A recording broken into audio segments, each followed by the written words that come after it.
स्वामी जगत गुरु अवधूतेश्वरानंद जी पहुंचे हैं और चित्रकूट से क्या आगाज होने वाला है। और बरगढ़ मोड़ का ये चौराहा है जहां पर भगवान राम यहीं से चल करके चित्रकूट में 14 वर्ष तक रहे हैं। भगवान शंकराचार्य जी है, हम उनसे सीधे बातचीत करेंगे। महाराज जी, चित्रकूट आगमन हुआ है, भगवान राम की तपोवन भूमि है और आज आप चित्रकूट पहुंचे, क्या कुछ आगाज होने वाला है यहाँ? ऐसा है कि आगाज तो भगवान ने जिन उद्देश्यों के लिए मनुष्य अवतार धारण किया था वो उद्देश्य आज भी जहाँ के तहाँ रह गए। आज भी गौ माता अपमानित है, लांछित है, मारी जा रही है, काटी और बेची जा रही है। इसलिए गौ माता की रक्षा का जो प्रण भगवान श्री राम ने लिया उसी प्रण को आगे बढ़ाने का संकल्प हम लोग भी ले रहे हैं और हम लोग उसको करके दिखाएंगे। लगातार पाटली बुंदेलखंड क्षेत्र में गोवंशों को लेकर की खबरें लगातार प्रकाशित होती हैं, उनकी बदहाल स्थिति को लेकर प्रकाशित की जाती है, तो कहीं न कहीं मीडिया के ऊपर दबाव दिया जाता है कि आप लोग इस तरह क्यों दिखाते हैं। तो इस पर क्या कहेंगे, आखिर क्यों सुधार नहीं हो पा रहा है, आगे क्या कुछ होगा? ये जो क्षेत्र है ये किस प्रदेश में आता है? उत्तर प्रदेश में। और उत्तर प्रदेश के जो हमारे मुख्यमंत्री हैं वो तो कहते हैं कि हमारे प्रदेश में गाय को कोई खरोंच भी नहीं मार सकता। अब उन्होंने आपके कैमरों के सामने खड़े होकर के जो कह दिया है उसको सच बनाने के लिए वो आपके ऊपर दबाव डाल रहे हैं। जमीन की परिस्थिति अलग है। जमीन पर गौ माता बहुत ही विषम परिस्थिति में रह रही है, किसी तरह से उसके प्राणों की रक्षा हो रही है, कई जगह तो प्राण भी नहीं बच पा रहे हैं। लेकिन क्योंकि उन्होंने कैमरे के सामने कह दिया है कि हमारे यहाँ कोई खरोंच भी नहीं मार सकता, तो उसको सही सिद्ध करने के लिए अब वो पत्रकारों को धमका रहे हैं।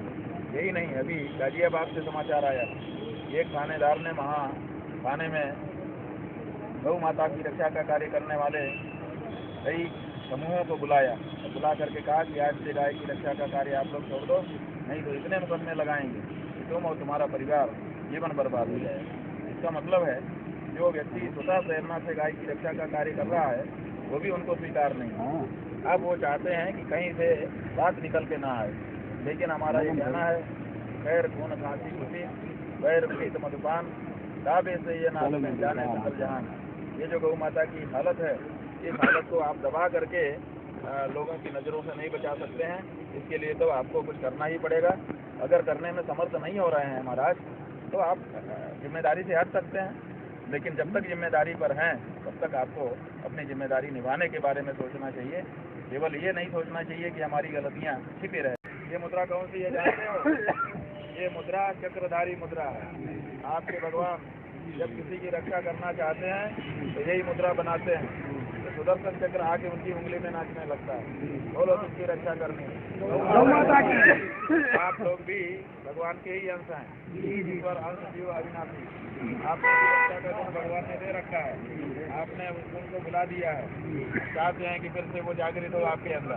इसलिए जब जब अभी हम मंत्र बता दे रहे हैं, जब जब आप खाली रहो ऐसे ही हाथ उठाना, भावना करना कि सुदर्शन चक्र मेरी उंगली में भी आ रहा है, मैं भी गौ माता की रक्षा करूंगा। और गौ माता की रक्षा करने में अगर समर्थ हो गया तो बहन बेटी की, अपनी संस्कृति की, अपने धन संपत्ति की, अपने प्राण की रक्षा कर पाऊंगा। ठीक है ना? इसलिए बोलो अहम अनम वृत्रम भविष्यौ अहम। ये बहुत ही दुखद है,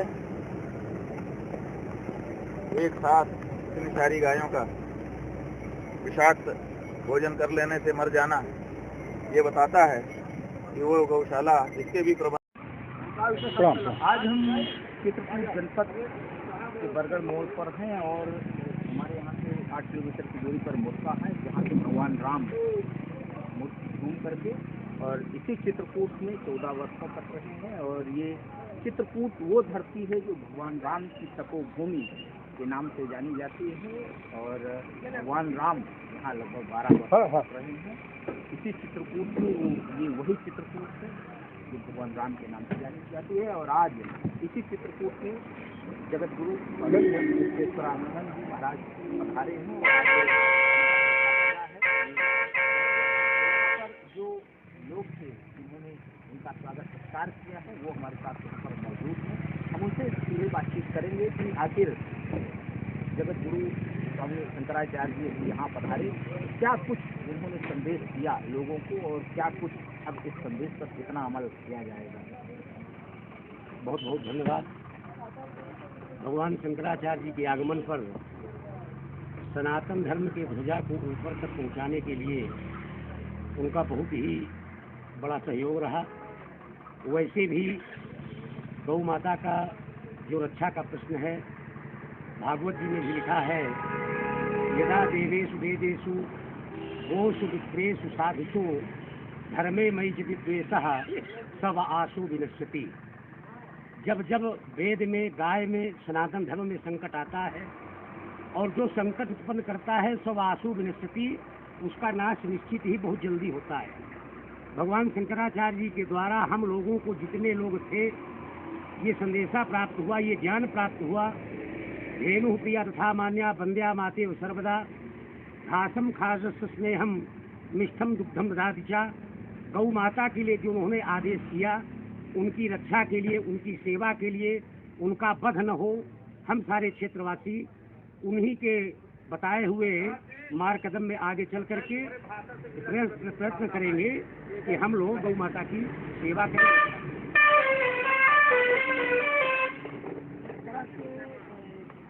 आज दशा ये उनके भाषा है, आए दिन हादसे होते हैं।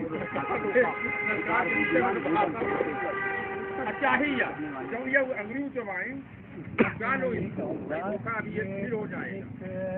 धर्म के जो भी लोग हैं, इसको व्यवस्था करनी चाहिए, श्रम की व्यवस्था करनी चाहिए और इनकी रक्षा है, पालन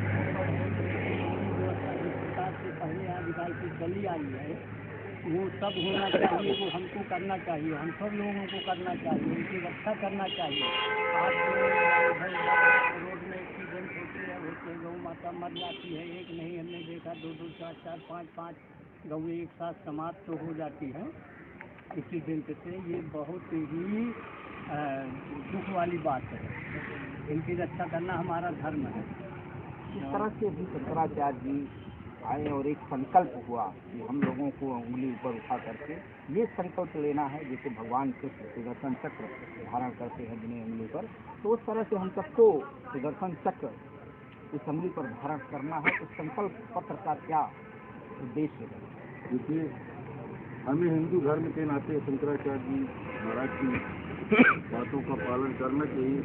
वैसे हम लोग इतना ज्ञानी नहीं हैं, हिंदू धर्म में गौ माता को श्रेष्ठ मानते हैं। बहुत सारे गौ रक्षा मंच बने हैं, सनातन धर्म की रक्षा के लिए बहुत सारे संगठन बने हैं, पर कोई उतर करके उसमें काम नहीं करता, न कोई अमल करता, केवल संगठन बना करके बैठे हैं।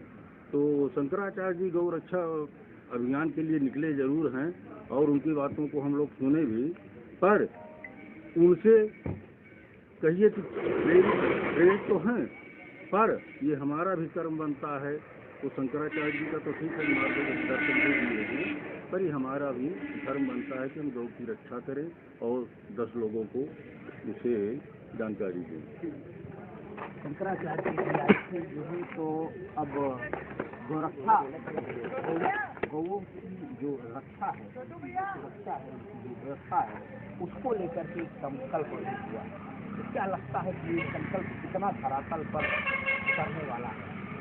निश्चित है कि धरातल पर इस संकल्प का दिखाई देगा लोगों में, लेकिन हम और आप सब लोगों का भी यह दायित्व और कर्तव्य बनता है कि मन से गौ माता की रक्षा के लिए हर कदम प्रयास किया जाए और भगवान शंकराचार्य जी के पद चिन्हों, उनके बताए हुए रास्तों पर चल करके गौ माता की रक्षा के लिए हम सब लोग आगे निकलें। शासन प्रशासन जो गौ माता के खिलाफ अगर जो ये गौ माता को माता का दर्जा नहीं दे रहे हैं, उसको सब लोग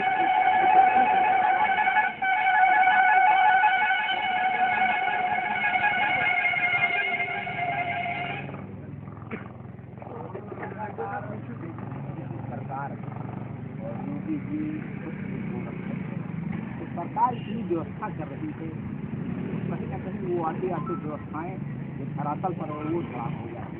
शंकराचार्य जी ने भी सरकार पर भी निशाना साधा है, इस पर क्या लगता है? यह सत्य है कि बहुत साल बाद योगी जैसे मुख्यमंत्री उत्तर प्रदेश सरकार को मिले। कुछ 7 वर्ष का समय योगी जी का बहुत अच्छा था। ये 2-3 वर्ष में योगी जी जो भी उनके सामने कारण हो, वो अपने मन से सरकार चला नहीं पा रहे। योगी जी चाहते तो राष्ट्रीय पशु का दर्जा गौ माता को मिल गया होता। या योगी जी का बस नहीं है, या योगी जी में जो भी चिराग हो गया हो, ये मैं जानता हूँ कि जो गौ की उपेक्षा करेगा, इंद्रदेव आकर के वज्र से उसका वध करते हैं। ये यजुर्वेद में है। यस्मा पृच्छन्ति कुहू केति घोरम उदे माहुर नैसो अस्तित्यन्यम सो अर्यः पुष्टिं विजाति सजात स इंद्रः। ऐसा वो इंद्र आकर के दंड देता है। भगवान शंकराचार्य तो वास्तव में स्वामी कर्पात्री जी के बाद कोई व्यक्ति हुआ है तो यही शंकराचार्य जी हैं। जो शासन हो चाहे प्रशासन हो, जो गलत है उस गलत को कहने वाला कोई व्यक्ति तैयार है, वो शंकराचार्य जी जो हम लोगों के बीच से गए, हम लोगों को संदेश देके गए हैं। ये मैं जरूर कहना चाहता हूँ कि योगी जी से अब भी अपेक्षा है।